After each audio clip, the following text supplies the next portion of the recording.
Pro-Russian demonstrations, at least one turned violent, broke out in major cities in eastern and southern Ukraine on Saturday as that country's political crisis deepened.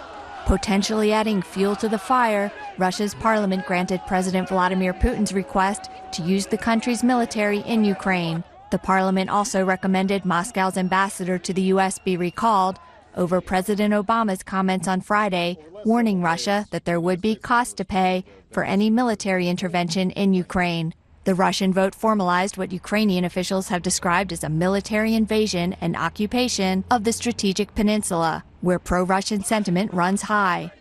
Crimea's pro-Russian prime minister took control of the region's security forces on Saturday and called on President Putin for backup. The move comes just 1 week after protesters seeking closer ties to the European Union and distance from Russia forced the ouster of Ukraine's president.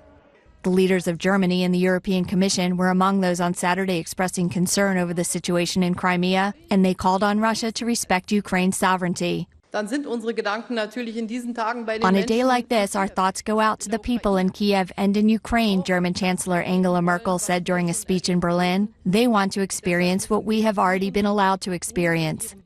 These are events that we would consider unthinkable in the 21st century in the European continent.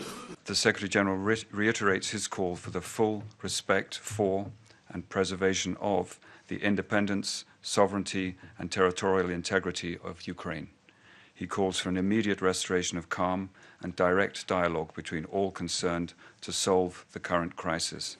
In the capital of Kiev on Saturday, Ukraine's acting president met with the Turkish foreign minister to discuss the upheaval, with the Turkish leader expressing his support for Ukraine's territorial integrity. And hundreds of volunteers gathered in Independence Square to clean up after the months of protests in that city. Hannah Buchdahl, Associated Press.